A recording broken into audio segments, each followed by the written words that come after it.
content area that we focused on was literacy. And before we do the actual lesson, we're kind of going to explain the app that we're going to use for it. And it's for 4th grade. So Popplet is an app that you can use, and it's $5. And it's pretty much a mind mapping and brainstorming app. So you get little text boxes that you can like add pictures to, text, change the color, you can move it around, connect it to different ones. So it's a really good way to have your students connect different things from what they've read. They can do a web out of it. There's a lot of different ways you can use it for.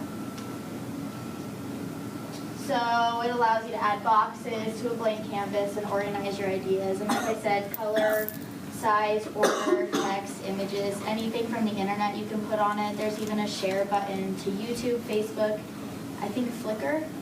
So you can use it anywhere. You can also, it's a lot easier to do on the iPad app than on the PC website, but you can draw pictures along with it, and that's really good for students that are more visual than textual learners. So, okay, this is for school, and it kind of shows a web, so this one here. And it has all the different things of about Earth. And then the other way was for work, and so they were mapping different concept phase, development phase, and design phase. So what we're going to have you guys do is work in small groups, and first you're going to read this story, and then you're going to use Popplet to kind of organize your ideas in sequencing the story. So you're going to read the story, and then the order of events you're going to put into Popplet. Okay, our standards that we did, our Wyoming standards, determines the main idea and key details of a text and refers to specific information from the text to summarize and explain events, procedures, and concepts, and explain literal and inferential interpretations. Compares and contrasts two different accounts of the same event or topic, and integrates information from two texts on the same topic to write or speak about the topic knowledgeably. Interprets information presented visually, orally, or quantitatively, and uses informational text features to support comprehension. And explains how the author uses reasons and evidence to support particular points in the text. We also connected it back to some Common Core standards for 4th grade. The first one was explain events, procedures, ideas, or concepts in a historical, scientific, or technical text. So basically, it's explaining each step of the event, and the text we chose is a story about sneezing, and it's like how you sneeze pretty much. And the other one is also about the chronology and kind of a cause and effect, because after the students would create their webs, we would have discussion on it. The web just kind of helps them lay out their thoughts. Okay, so if you want to get into groups of 2 or 3, yeah, 2 or 3, and get a computer, and then when you get logged in, go to popplet.com, and then there's a button that says try it out, and you can click that, and then I guess just mess around with it for a couple minutes, and then we'll have you read the story. Let us know if you need any help.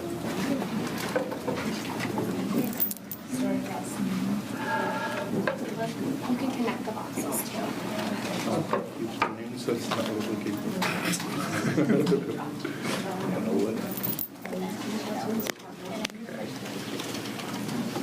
Try it out. And it should show you a little box that has a bunch of steps that you can do, but you can just try and do it on your own too. Where's the story? It's really easy to figure out.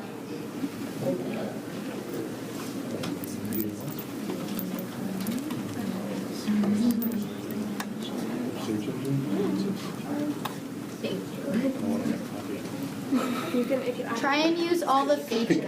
Double click. Double click on the screen. This screen? Yeah. Oh. So where's the story? And like I said, you can. There's an option to draw pictures in the boxes, but it's kind of hard to do with the mouse. but on the app it's a lot easier to use, especially if you have a stylus. Okay. That's me and you do. You can kind of Okay. Hit the MK for president.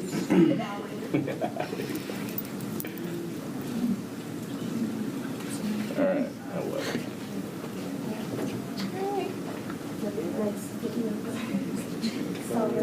I don't know. Oh yeah.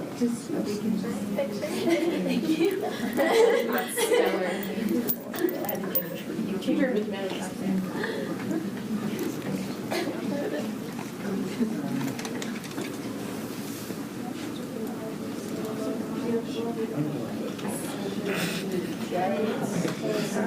We typed already. Did that. Don't. Yeah, thanks. Okay. Oh my god. I know, but I'm Okay. Everybody's different stuff pops up on the board. Well, I guess.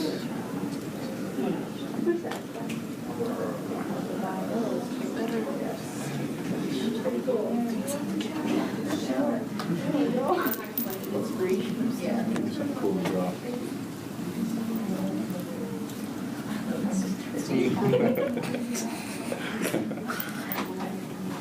Yes, we can. Put our campaign slogan up there. Okay. I don't know why.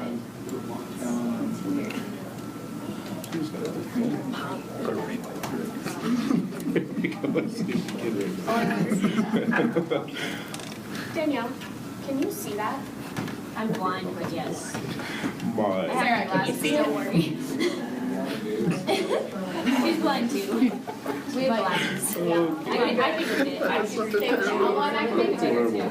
It looks like you're trying to draw. Yeah, that's good. Fair. I can do that. We're golden. They got like a swoosh. There you go. Okay, we pulled up this story that we're going to have you guys do a sequence of events for, if someone wants to read it. Molly, what? Read it. Achoo! We all sneeze sometimes. And sneezing is a reflex that your body does automatically. That means you cannot make yourself sneeze or stop one once it has started. When you sneeze, your body is trying to get rid of bad things in your nose, such as bacteria. You have extra germs when you have a cold, so you sneeze a lot more. You might also sneeze when you smell pepper. Inside your nose, there are hundreds of tiny hairs. These hairs filter the air you breathe. Sometimes dust and pollen find their way through these hairs and bother your nasal passages. The nerves in the lining of your nose tell your brain that something is invading your body. Your brain, lungs, nose, mouth, and the muscles of your upper body work together to blow away the invaders with a sneeze. When you sneeze, germs from your nose get blown into the air. Using a tissue or sneezing into your sleeve captures most of these germs. It is very important to wash your hands after you sneeze into them, especially during cold and flu season. Do you ever sneeze when you walk into bright sunlight? Some people say that happens to them often. Scientists believe the UV rays of the sun irritate the nose lining of these people, so they sneeze. If someone nearby sneezes, remember to tell them.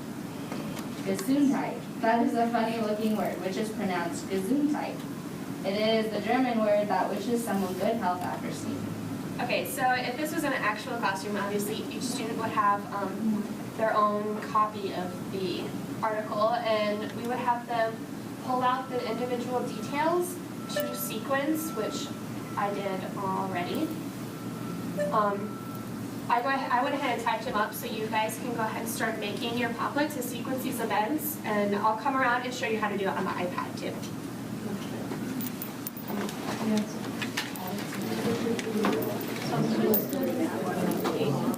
I know, that's what I've been thinking about it for like 2 days. Just gonna work on my thoughts. I'm gonna blow this up, it's only like by This is an app interview. Okay, first. So it's like awesome rainbow. That is the worst rainbow. That's a bad So are we supposed to try to get a new box? Yeah, I think double click. Again? No, outside. I think we're supposed to copy that down, right? You can draw pictures, find pictures from the internet. I drew one. That's my rainbow. It's very nice. Like that? I like See? it. And then She's the teacher. She's supposed to say she likes it.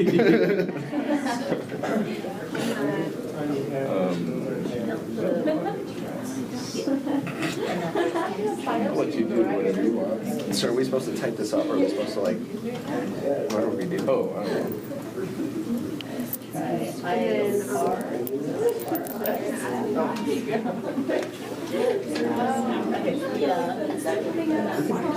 and you can export it into a photo, like You can draw on it if you want to find pictures too. the iPad app looks a lot like We're supposed to type that? Yeah. I know. typing it. Okay, so we're supposed to type that. She said just type it. Yes. I'll read it. I feel like we're doing our project right now. And it's a lot easier to do on the iPad because it's touch screen and you're not trying to maneuver a mouse. And then you just double click off of there, and then you can put into boxes. Hundreds of tiny hairs, filter, Export it as a image type.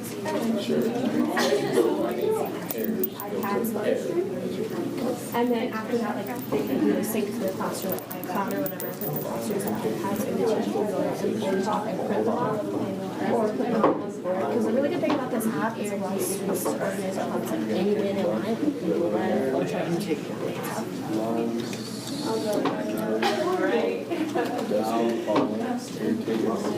That's a really nice nose. Thank you. So the iPad interface is a lot like the one just double click. You can draw a picture. And then you can connect them. Dude, it's a winning round. It's already. It's really. Oh, I think we can make it all the way to the last. Agreed. and you can do them like Do. Me. so like because it gives students kind of instead of giving them an actual graphic organizer, it gives them the freedom to kind of do as they please and organize their thoughts and Do a big, huge snap. the like way that they understand it. Like an And then you can elephant or export it as something. an image or a PDF. You could email it to your teacher, email it with a picture, or a lot of times they're linked to one account and they just have access to that. So then you go and pull them off the iCloud and compare them and see if the details thought about the Oh. and just I thought that was bad. you have a lot more options. The white version, there is a white version, but it's always a little bit. She got me. That's pretty. That is kind of creepy. I don't like dolls. Get away from me. So the iPad app is just like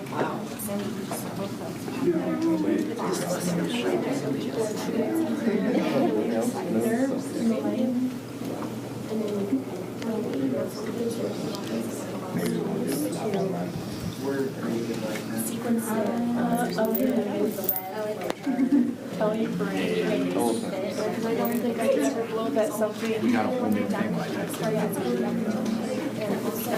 Dude, all dog types knows. of classroom iPads have the same icon. Do they have tiny hairs?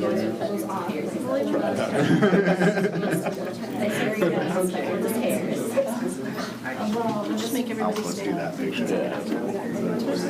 That one.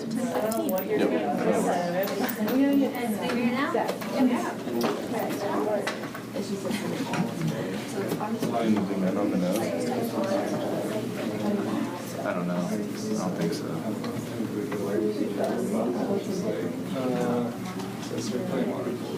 Okay. We're gonna do this for like one more minute and then we'll kind of go over it.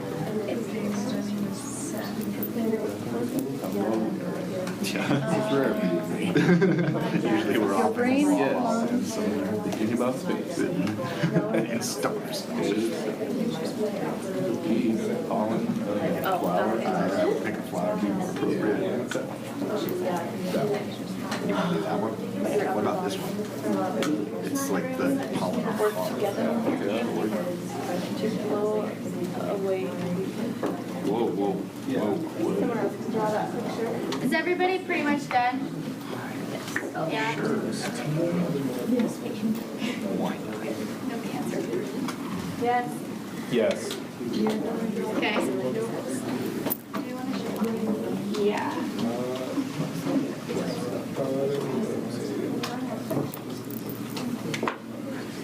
Just real quick before we show another example of how to use it, we included our resources where we got the article. Nicole found this really cool website that has all these different short stories, nonfiction pieces, functional texts, and they're sorted by grade. And it's really, really useful because that one we read, it was for 4th grade level and it's set at a 4th grade reading level. And then all the pictures in our presentation were just screenshots of the website Popplet. And then we included the Common Core website, the state standard website.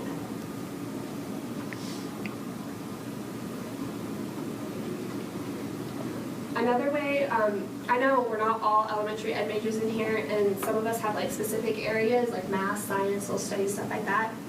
Katie did a Popplet on the evolution of resistant bacteria. So if there's another way you can use it, so you don't just have to use it for stories. It's a good way to map out steps for something. So like she said, the evolution of resistant bacteria. So getting sick, and then showing natural selection through antibiotics killing the normal bacteria. And then the resistant ones start to multiply even after the second round, and then evolution, all you have left is resistant bacteria and you stay sick. So that's just another way to use it. You can use it for a lot of different areas of study and not just language arts. And like I said to the people I was able to make it around to, this app allows students to organize their graphic organizer how they see fit instead of just printing out a web and giving it to them and saying, here, fill this out. They can make a web, they can sort it into categories, they can make a flow chart. It gives them a lot more freedom to organize their thoughts as they see fit, and that helps them better understand it. And then the teacher can compare them all so that they can see different ways of thinking about it. They can see how their peers understand things differently. It might give them a different way to look at things. It might be better for them. And it's really helpful, like she said, in just pretty much all areas of concentration, because you really kind of have to do flow charts in everything you do, even just organizing your daily life, like they have the one for businesses. It's a good way to evaluate what your students know, since it's their way of doing it. And that's it.